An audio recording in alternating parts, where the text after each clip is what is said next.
Hi, everybody. Welcome to this latest episode of Real Talk with Rick, podcast related to all things and all people Eden Prairie. So I have a very special guest this episode. The guest is Greg Olson, the general manager of the Bearpath Golf and Country Club. And Greg also lives in Bearpath. He was one of the first residents of Bearpath. We start out the conversation talking about Greg's role as a general manager of Bearpath, but then spend the vast majority of the remainder of the podcast talking about his career in baseball. And for those of you who don't know, Greg is an accomplished college and minor league and professional baseball player, culminating in his time with the Atlanta Braves, his World Series loss in 1991 to the Minnesota Twins. But there's quite a few stories that Greg has to share about his time in baseball that the podcast kind of kept leading back to that, or discussing elements of his career in baseball, which is, I thought, very interesting. So here is my conversation with Greg Olson. Well, Greg, thanks for coming in. Well, what a great opportunity to come in here and talk to you and hopefully broadcast some real-time fun to the Eden Prairie community. Awesome. That's great. Well, I mean, I think you're probably my first, big celebrity here. I know you're Is that why you're sweating a little bit? Yeah, I'm not sweating at all. Not at all. I'm not worried one bit. But we'll get to what makes you our celebrity. But first, what puts you on the Real Talk with Rick Eden Prairie podcast is that you are currently the general manager of the Bearpath Country Club. Yeah, so I've been very fortunate to be the general manager of the Bearpath Golf and Country Club. I'm in my 8th year. To look back at the Bearpath Golf and Country Club developed, because I actually was one of the first members out at Bearpath. I actually was fortunate enough to buy a lot in Bearpath in 1993, and the club and the course opened with an inaugural run by Jack Nicklaus, because it's a Jack Nicklaus signature golf course, August of 1996. I was actually a member for 16 years, and threw my name in the hat after John Downey retired. He was our prior general manager, and I must have been convincing enough to the ownership group that I was going to support the wants, needs, and concerns of the members. And like I tell my employees all the time, the number one reason we're here is to provide service to our members. And I've been general manager for 8 years, and just truly enjoying not only the membership, but all the employees that we get to see every day. That's great. I think when I started as city manager, you came somewhere in the first year that I was city manager, so that timing's about right. And I know that when I met you, we actually talked about a friend we had in common. Right. The Park and Rec director, now retired, of Minnetonka Hopkins. And believe it or not, yeah, he's retired. This is Dave Johnson, my good buddy from college. He retired as the Park and Rec director at Minnetonka and quickly became a bus driver here in Eden Prairie, because Eden Prairie has the best bus service in the state. And that's the perfect retirement gig for a Park and Rec guy. It certainly is. Be a bus driver. No, and he's actually a really good golfer too. Well, he took me golfing. Well, then you and I have to play sometime, because I play with my buddy Dave all the time, and I know that I might have a couple more dollars in my pocket than he does as mine. So, I think we should play. Yeah, well, I didn't say you weren't a good player. I just said he was a good player. But then when I came into your office and met you, I saw the iconic picture that stands or is behind your desk. The iconic picture, which I think I've heard was in the year that it was taken, was a Sports Illustrated Picture of the Year, at least one of them. Yeah, so I was very fortunate. In my prior employment, I was a Major League Baseball player with the Atlanta Braves from 1990 through 93, so I had 4 great years in Atlanta.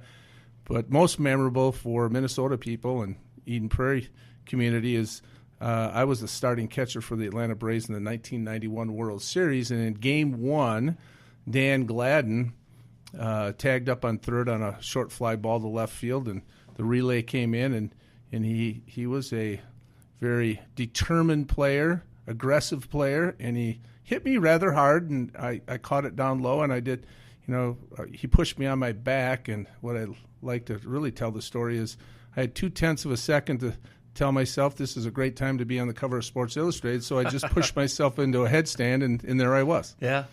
Was he out then? Or? Yeah, he was out. So if you look at the picture, and the one thing I'm very proud of is Sports Illustrated. If you look on SportsIllustrated.com, they have the top 100 pictures of all time, and through the years, now that picture of Dan Gladden and I has risen to be the number 7 all-time picture. Wow. Of all time. So if you look on that, and you can see the ball in my mitt, Gladden looking at me like, what in the heaven's name am I doing a headstand? He is out. Okay, fair enough. I mean, I think that's probably just as important. Yes, very important. That's a big deal. Well, we'll get to that. I just thought that kind of places you at Bearpath. And talk a little bit about what you do, your job. What kind of day-to-day is like for you? Yeah, I mean, the nice thing about being fortunate enough to live in the Bearpath community since 1995 is my commute's a minute and a half to work. I get scared sometimes to going up to 4 and 5 to Super America. That's a long trip for me. But the nice thing about that is I know the members about as well as anybody, because I've grown up through the beginning of Bearpath all the way now to being the general manager. But the one thing I really enjoy the most is not only the members of Bearpath and relationships that I've formed there, but now the relationships as the leader of the club, as general manager, being able to work with the different departments. I mean, the country club is a big business. I mean, we have golf, we've got tennis, we've got swimming, we've got catering and events, we've got our facilities manager, we've got our maintenance manager, we've got our a la carte dining. So we have a large employment opportunity at Bearpath. For instance, in our off season, we're about 70, 75 employees, but as soon as we get into our summer season, we'll have 225 employees at Bearpath. And the majority of those summer employment come from high school, Eden Prairie high school kids, and returning college kids. So, it's just a great opportunity to present a plan, and everyone understands that, our number one goal is to serve the membership and to watch managers, department heads have their plans and to educate and the younger generation and our employees to serve our members is just very satisfying to me. Yeah, and I've probably been there for work-related reasons, way more than golf. I've golfed there a few times for fundraisers. Well, you've probably heard about that as my ball leaves the course. But a lot of with the chamber meetings, the state of the city meetings, the Rotary meetings, you guys do host, off-season, tons of stuff. What would you say, you're talking about being there at the beginning and buying a lot early on, being in the real estate business before you became general manager. And I think when Bearpath came along, that was kind of a big deal at the time with the gated community aspect. Right. How is that? Where is it at now? It still seems to be, doing well, but just kind of how are things going? Yeah, our country club is very successful.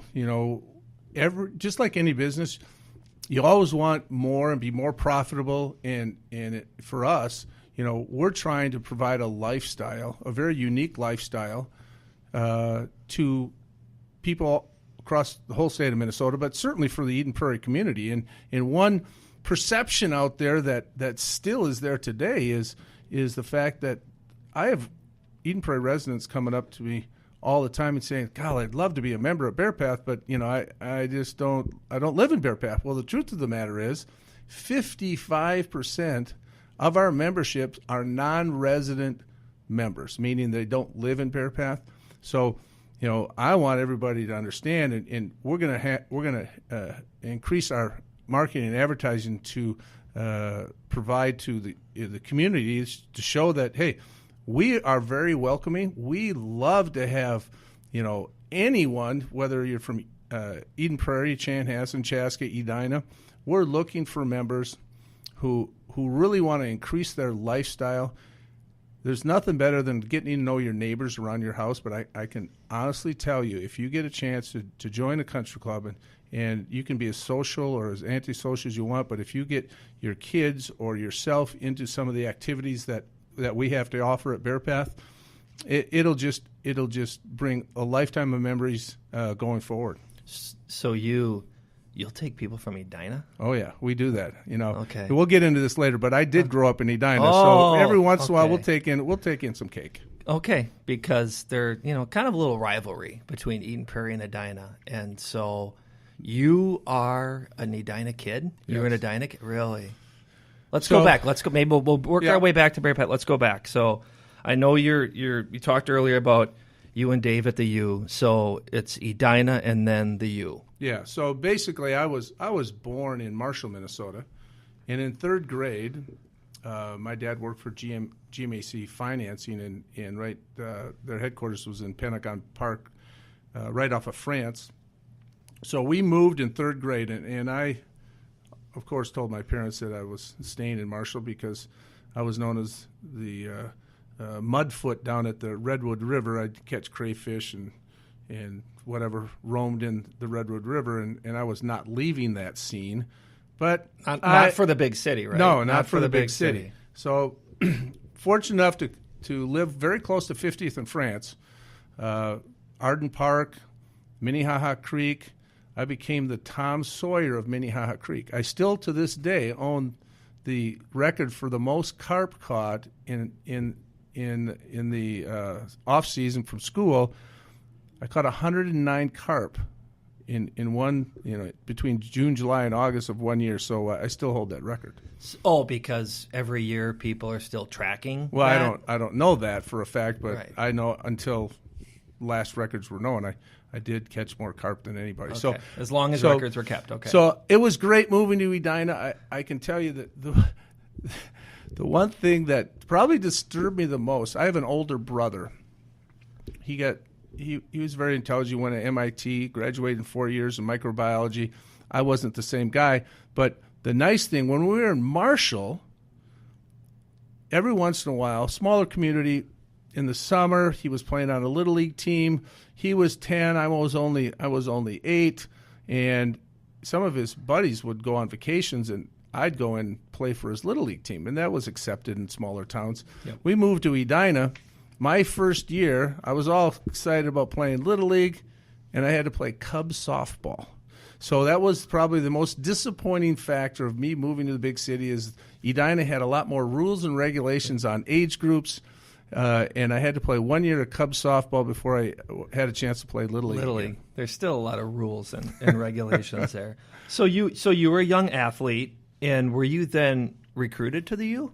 Yeah, so I'm a firm believer in learning additional fundamentals in all the different sports. So, I mean, if I were to say one thing to parents out there, don't let your kids play one sport.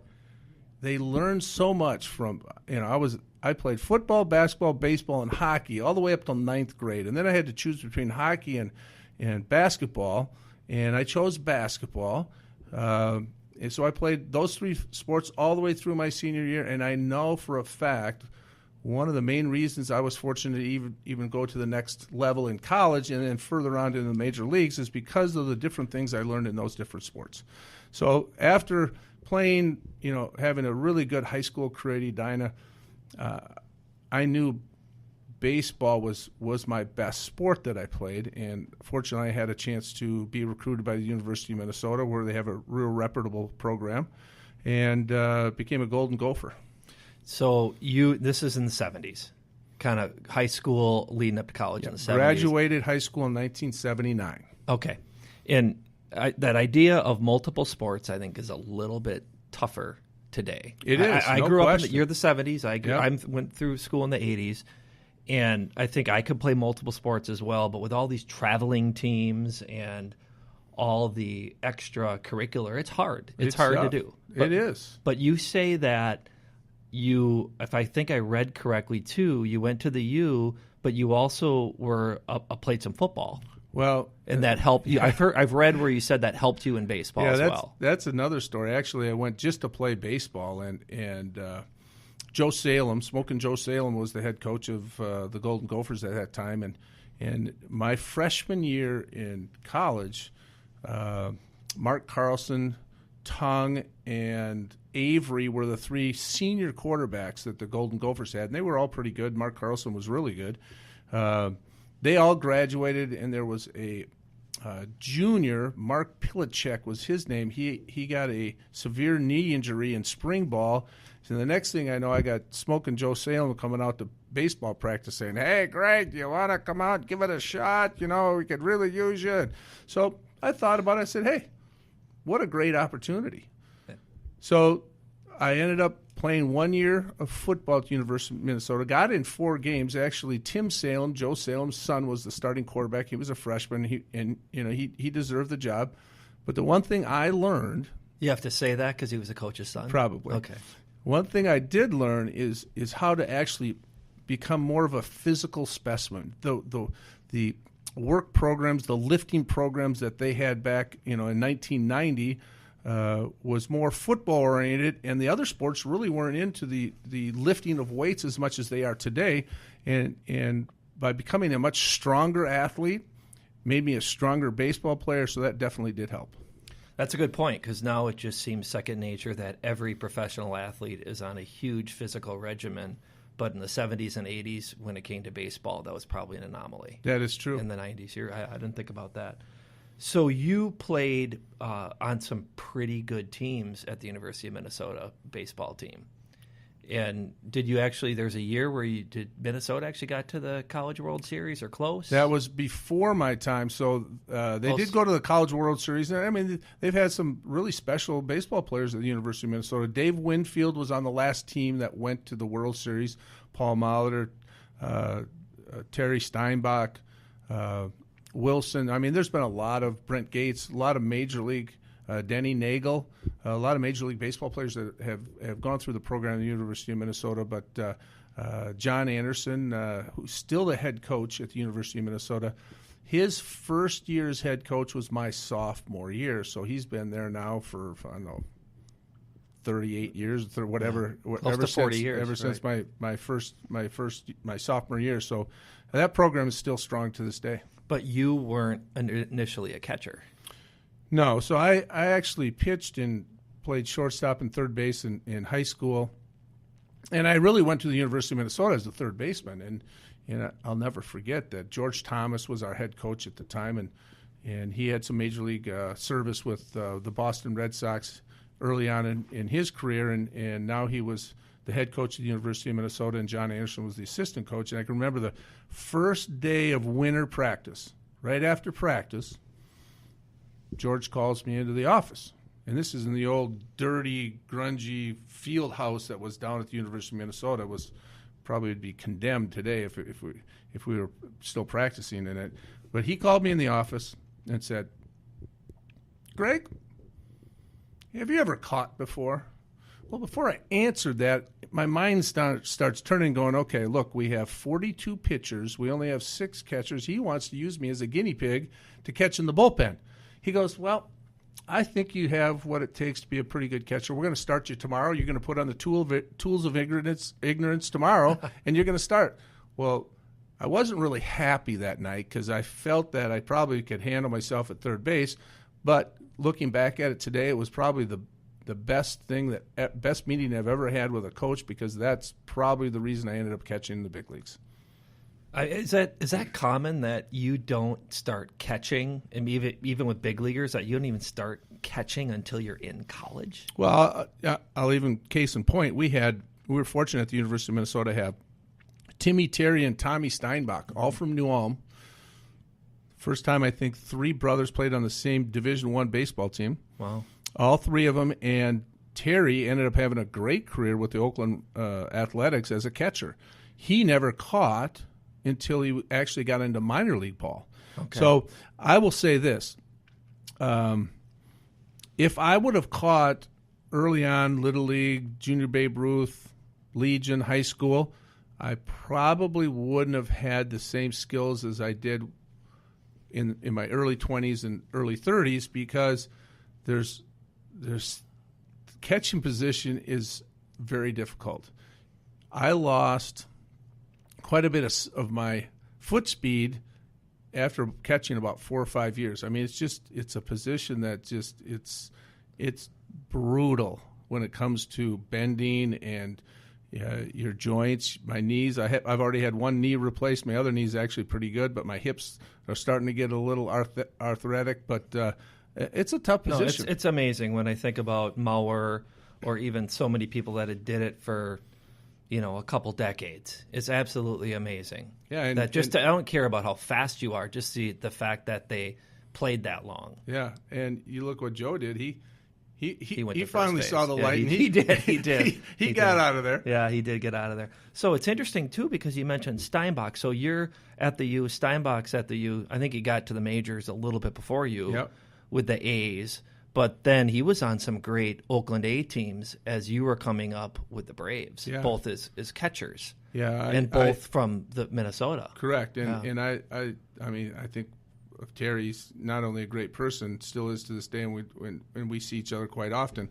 But he was in the historic San Francisco Oakland A's World Series with the earthquake. That's the one I always think of.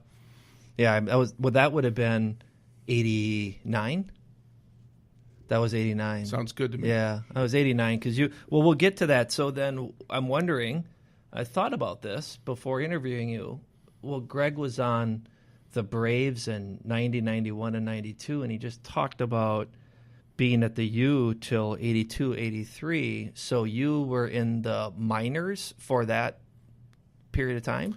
Yeah, so I like to say I was a slow learner. I don't like being a slow learner, but I was a slow learner. So I actually got drafted after my junior year by the New York Mets and spent 6.5 years in the minor leagues, and they were great years. I mean, the one thing is I got to travel the country, see the country. I started in Lynchburg, Virginia, A-ball, went to Double-A Jackson, Mississippi, went to Triple-A Tidewater, and had some. In that time frame, the Mets were not only loaded at the major league level, but they were also loaded at the minor league level. My claim to fame, my first full year in Lynchburg, I caught Dwight Gooden. Wow. And the very next year, he was Rookie of the Year in the National League. Well, that was a very short window because wasn't he pitching Major League Ball at like 18? Yeah. So you had his one season, the minors, was you were the catcher. Yeah. So you probably take credit. I'd take some credit for his career. Well, I did have Dwight send me his first pair of Major League cleats he ever used and I still have in my basement. Someday I'll let you look at those. Okay, someday. Yeah. There's time. You have quite a bit of memorabilia then? Yeah, oh yeah. So then after six and a half years with the Mets, if you're not kept on their 40-man roster, I actually became a minor league free agent. And I said, hey, I'm married at this time. My wife's from Edina. I'm from Edina. I got some. Actually, I had an Edina school teacher tell me, "Hey, when are you going to retire from that baseball gig and get a real job?" That was 1 year before I finally made it. But really, but that's another story. But yeah, then I signed on with the Minnesota Twins. I got an invite to Major League Spring Training, and fortunately, I got my first, what we call a cup of coffee with the Minnesota Twins in the big leagues just before the All-Star break in 1989.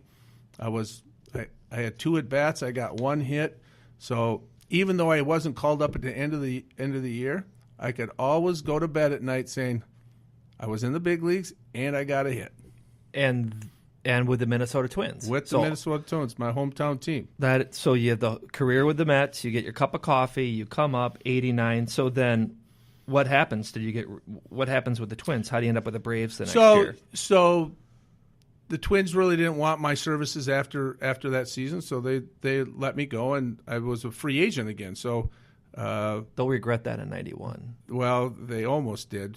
Unfortunately, I went 0 for 8 in the last 2 games. I was hitting like 360 for the first 5 games of the World Series, and I heard Tom Kelly said, "Somebody get that doggone Olson out. He's not that good." That's the rumor I heard, at least. But I signed on with the Atlanta Braves, and it's just like anything else in business, in professional athletics, you need some kind of break, and when you get the break, you got to take advantage.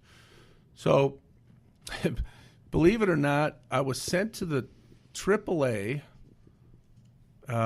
before the Major League season started, and they had a strike that year, so the Major League season was starting actually after the AAA season. But I got sent back down. The Braves had 3 catchers. They had Jody Davis, Ernie Witt, and a third string named John Russell. They acquired a guy named Phil Lombardi a week before the season starts from the Mets. Utility guy, catcher. So they released John Russell as their third string catcher. The day before the season starts, Phil Lombardi goes up to Bobby Cox's office, who at the time was the general manager, and said, "Bobby, I quit." So now all of a sudden they need another guy. They call me up.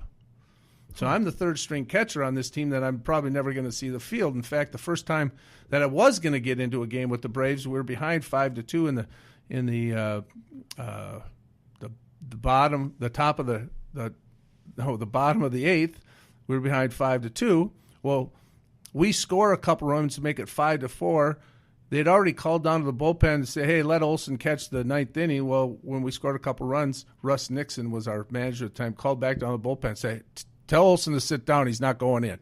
So it took a couple more weeks. I was literally the last person on our roster to play. It was a Sunday in Cincinnati. Tom Browning, a left-hander, was pitching for Cincinnati. A guy named Tom Glavine was pitching for the Braves. Well, they put Jody Davis at first base because Nick Osaski got hurt, and now I was going to catch. We win the game 3-1. I go 1 for 3. Tom Glavine liked the way I caught, asked Russ Nixon if I could catch the next time he started, which was 5 days away. Yeah. It's in Chicago. I go 3 for 5 with a home run. Then I get to play again, get a couple more hits. Jody Davis is hitting a $125. They release Jody. Now I'm platooning with Ernie Witt. 2 days later, Ernie Witt breaks his thumb at home plate, and now I'm the starting catcher. Wow. I mean, it can go that all fast. from the last guy on the roster. What were you saying, too, that you were like basically a non-roster invitee, free agent, minor league person? Yep. So, get called up, and within, a month? Yeah, so this all happened within catcher. 30 days. 30 days. Jody, was he a Cub, Jody Davis? Jody was a Cub. I remember like Harry Carey always, Jody Davis. I didn't know he was ever a Brave. He was a Brave for you sure. You supplanted him. He might have been at the end of his career. He was a little bit, no question. Yeah, probably still younger than you, though. I don't know. No, I'm just not kidding. younger I'm kidding. than me. So here's where the accolades come from. So that particular season, you're a 30-year-old rookie. Is that right? What you're describing to me right now. Basically a 30-year-old rookie. And so I know this. You talked about your first month.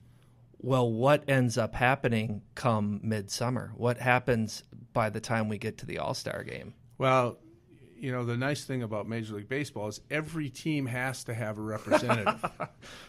and to say we weren't very good, the Braves weren't very good, we weren't very good.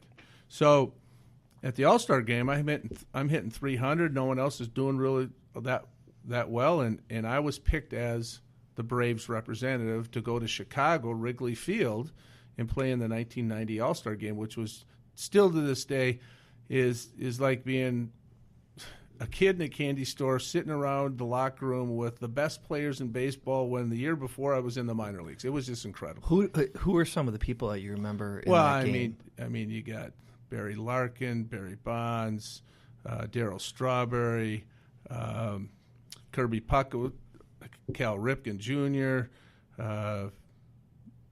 So you were walking. You would have been like me at that game, walking around trying to get autographs. Oh yeah. That is amazing. So just to sit, I would sit in my locker and just look around at the other players of that room, and to say that now I was in this elite group called a Major League All-Star was just something that to this day just gives me thrills. That's awesome. No, that is. And like you said, you go from 1 month being kind of close to the end and possibly coming back to Minnesota to being in the All-Star game at Wrigley Field. Yeah.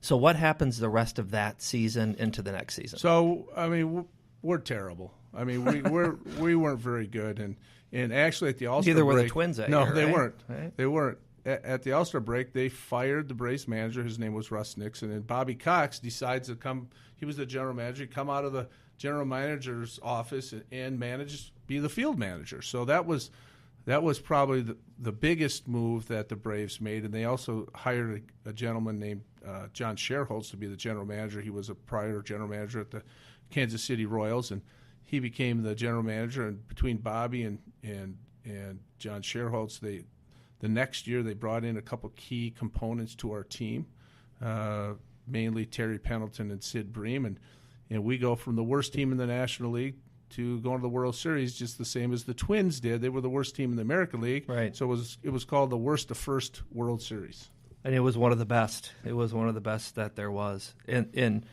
speaking, so we talked about you were kind of Glavin's catcher. That's how you started. He was a little older than Smoltz, but you also had Smoltz and Avery, and this is before Greg Maddux too, wasn't it? Yeah. So you look at the early '90s. It's now pretty well known that the Braves had probably the best rotation in the history of baseball when they had Smoltz, Glavine, and Maddux being their top three guys. Any one of those three guys is the number one without question on any other team, but Maddux really didn't come to the Braves until 1992. Okay. So he didn't come to the Braves until 1992.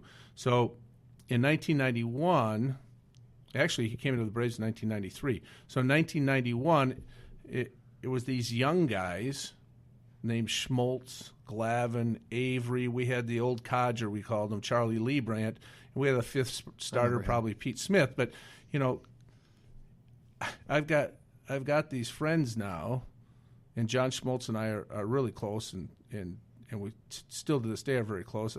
Back then, I didn't look at John as being a Hall of Fame pitcher and Glavine a Hall of Fame. We were just there trying to turn things around from a worst team in the National League to try to be respectful in the division, and it happened really fast. I mean, you go from the worst team to a seventh game in the World Series, probably one of the best World Series in the history of baseball, and not only that, I get to play against my hometown team.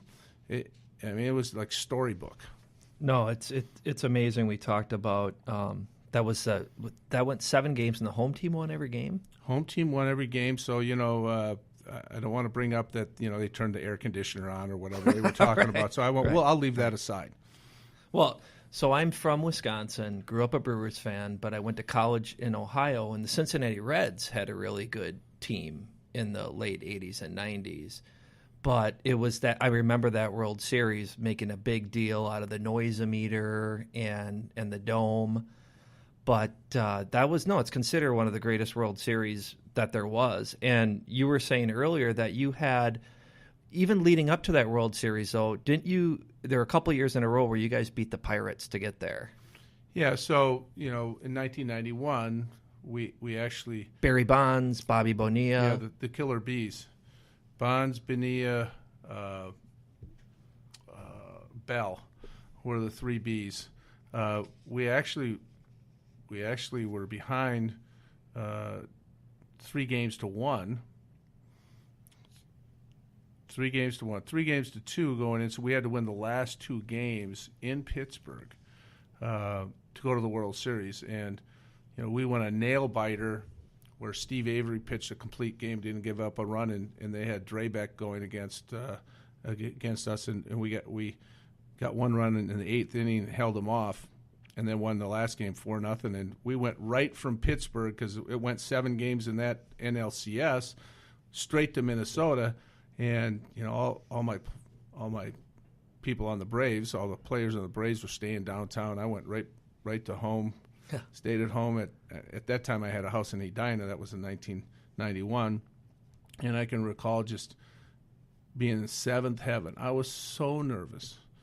A lot of my teammates didn't have to use their tickets that they were allotted for Minnesota, so I had 50 tickets for games 1, 2, and 6 and 7. So you have to buy them all at once. You can't buy them one game. You have to buy them as a package. So I I wanted to see people, but I really didn't because I was probably as intense and uptight as I've ever been in my life. So I recall before game one, we had these 50 tickets on our dining room table, and everybody had to be there before noon. And I took my buddy, Dave Johnson, I went pheasant hunting that morning to Newmarket, Minnesota for a quick hour-and-a-half pheasant hunt, came back, took a little nap while everybody was coming in and getting their tickets, and off to the park I went. That is intense. That can be, they talk about it could be a distraction, in your hometown that it might not have been for the other teammates. Yeah, and I get asked often, how nervous were you in Game 7? To be honest with you, I could not feel the ball hit my catcher's mitt for the first 2 innings of Game 1. Wow. It was just, all the time thinking about ever playing in a World Series, and finally it's there. I was that pent up with excitement and anxieties that I couldn't even feel the ball hit my mitt. Game 7, most of the players would tell you this. Believe it or not, we play 162 games a year. So in Game 7, you've already gone through the World Series hype, and now you're just playing for a championship. But Game 7, I felt as comfortable as I had for any one of those 162 games. It was the fans that were nervous. Sure. Those Homer Yankees were going rigorously throughout the whole 9 innings, or 10 innings as it ended up. But players, we actually weren't all that nervous. But you have to call the game. It's the catcher, you're calling the game. So how is that different in a World Series than it might be for someone else? Well, you try to keep everything as normal as possible. Obviously, the intensity and the magnitude of a World Series is a little different. But what most people don't realize, before every game, the starting pitcher and the starting catcher would go through the batting lineup of the other team and how we were planning to go after each player and in certain counts what we would do. So, there is a process that the pitcher and catcher go through every game. When it comes down to, the World Series, you probably look into it a little more at depth, look at a little more tape. I always like to say, people always say, well, how come Charlie Liebrandt was in Game 6 when Kirby Puckett hit the home run to send it to Game 7? Well, I always say, look, first of all, Charlie Liebrandt pitched the first game and struck Kirby out twice in that same pitch. And I felt very fortunate to be as close to Kirby Puckett as anybody in the whole stadium when it went to a Game 7, because I called the pitch and I was only a foot and a half away from him. Well, and you look at starting out with Bobby Cox and this team, little did you know, or maybe you didn't know, you talked about being young players just kind of getting through. It was kind of beginning of a dynasty a little bit with the Braves. So then the next year was another run to the World Series, but unfortunately you got hurt at the end of that second year.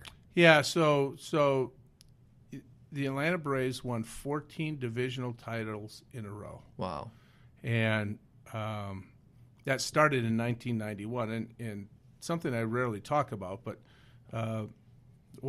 people ask, what was the difference? Well, believe it or not, we were 9.5 games back of the star-ridden Los Angeles Dodgers in 1991. So we weren't even in the picture, really. But I recall a meeting that Sid Bream and Terry Pendleton had for our team. And I use this philosophy in what I do as a general manager today. And I learned that day what it takes to become a champion. So I'll talk to my employees at Bearpath about this as well. There's 3 elements that you have to become a championship team, and I don't care if it's in business or in sports. You have to have PT, you got to have MT, and you got to have TC. So then I put that on the board, and PT is physical talent. Well, I always say, look, every team in the major leagues has physical talent. All businesses have presence of people that are very intelligent in different areas and aspects of that business. MT is mental toughness.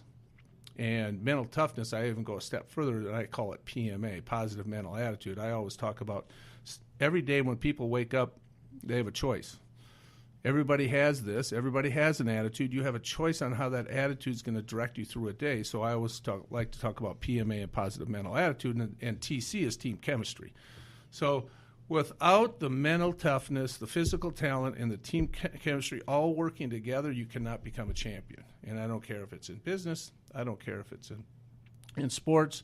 If you can find a group of people that connect together with those three elements, you will have a good opportunity to become a champion. So I use that.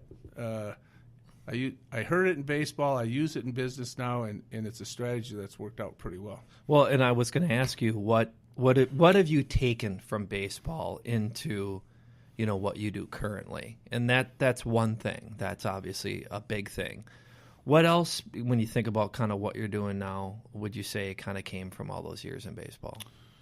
Well, I think one aspect of being a catcher, it's sort of like being a quarterback, and what are quarterbacks and catchers and positions like, they tend to be more leadership quality type people. If you look in the major leagues, there's more managers who are catchers than any other position, because for some reason catchers know how to be leaders, and I try to use that, what I learned in baseball, to what now I'm learning as a general manager. And the time spent with my teammates, on the road, at home, how I allocated my time, I have to do the same thing in business too.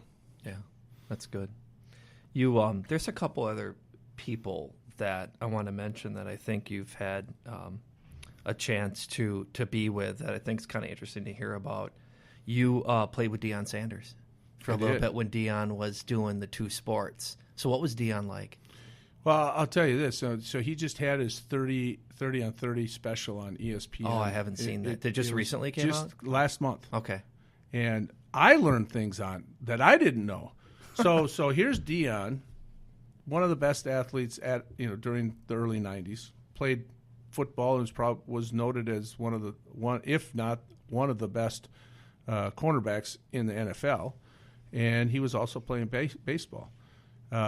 I didn't know, because Deion was playing baseball all the way up till I think Labor Day, and after Labor Day he went all football. But in 1992, the Braves and John Sherholtz and the Falcons came up with a deal where he could actually play both.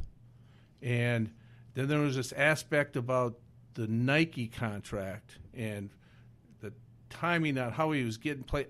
I didn't know it. As a player playing, and I was actually hurt at that time because that's when I got a home plate collision. Right. But as in the clubhouse, as a player, I didn't know all that stuff was going on. So if I remember, what you're talking about is you're seeing him play Monday through Thursday, but then he would on Sunday play football and then come back. Oh, yeah. But you weren't aware that he was playing a Falcons game on the weekend. Well, we didn't know as players what the contracts were saying, okay. and the time allotted for Deion to come back and play baseball, and Deion would practice football in the morning and come and play baseball at night, and then when it came to, we had a NLCS game in Pittsburgh. He's playing in Miami. He's got to fly, and the game was late. The Nike representative couldn't get on the helicopter or something. We didn't know any of that was happening. Okay. Here, Deion shows up literally 20 minutes after the game started. He wasn't in the lineup. We just thought he wasn't in the lineup because he wasn't going to be able to get there in time, right? Yeah. So it sounded as if there was some controversy, and we didn't know all about that, but I would tell you this. Deion was my locker mate, so he was right next to me. We had some great conversations. He disliked the media to the nth degree, to a point that he really didn't want to talk to him. He was forced. But he works there every weekend now. Yeah. He's on. He's now, part of the media. He's a big part of it. Yeah, absolutely. Yeah. Just but it really came down to it was all about, I guess his dad got in some trouble and was imprisoned, and that was brought to the attention of the media when he was at Florida State. So he had a grudge against him for a very, very long time. I mean, literally, Deion would put a sign in his locker, not available in training room, in his locker, go away, so he wouldn't talk to people. But to his teammates, I will tell you, he was one of the best teammates we ever had. He would do anything for you. He would help, he would instruct, he would encourage. So from a player standpoint, he was a guy you wanted on your team. Justice, did you play with David Justice? I did. So he was kind of one of the all-time great players, at least Oh, yeah. that run of those. Oh yeah. So early '90s, he was the catalyst that probably had more game-winning hits than anyone else. When I think of David, not only was a great player, but his wife was Holly Berry. so I'll tell you a great story. This is one of my favorite stories. So we're playing in NLCS in 1991, and there's certain protocol that when you go on the plane, team plane, players have to wear, didn't have to wear a tie, but they had to have a coat on, dress shirt, and dress pants. And the wives had to either have slacks, dress slacks, or a dress on. So we get done with a game, and we're flying away, and there's a family lounge outside the locker room, and guys get, after the game, you put your stuff in your bag. The clubby guys take your baseball stuff, your personal stuff, and all you do have to do is walk on a bus. So everybody's congregated out to where the buses are, and guys walk out there, and here's Halle Berry in a jeans, puffy shirt, and a jean jacket. And the quick scuttlebutt was, do you think Bobby's going to go make her change? Of course he didn't, but Halle Berry got away with wearing jeans and a puffy shirt on the plane, which was just tremendous. So Bobby Cox, good segue. Bobby Cox, one of the greatest managers of all time. You were there at the beginning. I think, he may have had the record for a while for being thrown out of the most games. Oh, he does. Yeah. But he seemed, what was that like? So Bobby Cox is in the Hall of Fame as well, and rightfully so. I mean, he's what we'd call a player's manager. Very few rules, but whatever rules he had, you stick to them or you're going to pay the consequences. For instance, Deion Sanders. He was a chain guy, right? Wore all that crap around his neck. Bobby's rule was, when you have the uniform on, no jewelry. Earrings, chains, nothing, right? Yeah. Deion never wore jewelry with his uniform on because of the respect for Bobby Cox. So he had very few rules. And, if you watch a baseball game, the majority of the managers are very stoic in the dugout. They don't show a lot of facial expressions, good, bad, indifference, because they just don't want to be seen on TV as being an idiot, right? Bobby Cox, if you watched him, he encouraged every batter. He was rooting for you every pitch. It was amazing how he handled his demeanor during a game. And to your point, he got thrown out of more baseball games than any other manager in the history of the game. That's because he protected players. Backed up players. Yeah. I mean, if a player started barking and getting close to being ejected themselves, Bobby was the first one out there getting in the umpire's face, taking the abuse, and getting thrown out of the game to protect his players. So from that aspect, it was easy to play to our highest potential for Bobby because he was there for us all the time. That's great.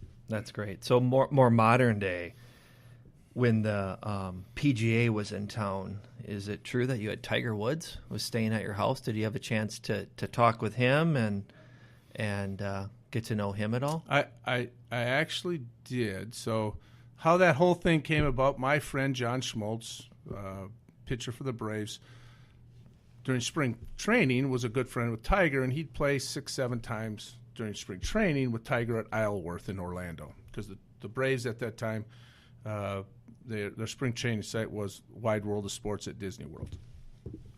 So I just happened to mention to Schmaltzy, because the PGA was at Hazeltine, I said, Schmaltzy, just to let you know, if Tiger's looking for a place, he's welcome to stay at my place. He goes, well, I'll see. Now, the next thing I know, I get a call from this lady. Her name's Kathy Battaglia, who's Tiger's main assistant, and she requested some pictures and different things, and I sent it, and she said, well, that would be great. So I'm an old school kind of guy, and everybody asked me, well, how much did you get paid? What did he have to bring in? So my wife and 3 kids, we didn't tell him until the day that he was coming, and my wife and 3 kids flew to Arkansas to my wife's mom's house, and my expenditures for send my family is the only thing I charged Tiger. Could have charged him more, but that's just, I'm old school that way. So the most interesting story there is no one in the neighborhood knew until this. So they're there the whole week. Okay. So Tiger and Mark O'Mara were staying at my house with Tiger's mom. Eland they were engaged at the time. A chef that they brought in and a trainer. All those people stayed at my house. Okay. So O'Mara, there's enough room for all of them. There was a couch or two. Okay. O'Mara and Tiger were playing the Buick Open, which ended on Sunday in Michigan. So they flew to Flying Cloud private plane, got a PGA car. Kathy Battaglia actually came to my house that Sunday morning. She was already there. I was gone. Tigers and O'Mara are driving to my house, and I live on a long cul-de-sac, but at the end of the cul-de-sac, my driveway is actually 435 feet down. And my neighbor by the street has access, an easement to use the first 80 feet of my driveway, so they had a side loads garage. So here comes Tiger and Mark O'Mara, and they drive, and they come down to the end. It says my address, and they pull in, and they pull into that first driveway, which is my neighbor's house. Knocks on the door, and the neighbor answers the door. Whoa! Are you looking for somebody else's house? Because you recognize Tiger, Yeah. you know. Yeah. You must have the wrong. Is this the Olson house? No, that's down that driveway. So that was the first thing that happened, and I'm telling you, it was probably by 9 o'clock the next morning. Everybody in the neighborhood knew. Everyone knew. It's his own fault. It's his own fault. So. Well, he actually walked around Bearpath quite openly, and people were really, really respectful. I mean, I would have to say the Eden Prairie people were really respectful. So the funniest story, though, my son is oldest son was 9 or 10 at the time. And his buddy, who lived down the street, on Wednesday, so by Monday, everybody knew he was there. On Wednesday, my son's buddy knocks on the door. This Kathy Battaglia opens the door. He goes, can Ryan come out and play? She goes, Ryan's not here this week. Can Tiger come out and play? I mean, without skipping a beat, you know. He just boom, boom, just like that. So he knew what he was doing. Yeah, that's pretty smart. Good story. Greg, what's next for you? You going to keep doing this Bearpath general manager thing until you retire? And what else do you have going on? I think last year was the first time. I'm 58 years old. First time I even thought about retirement.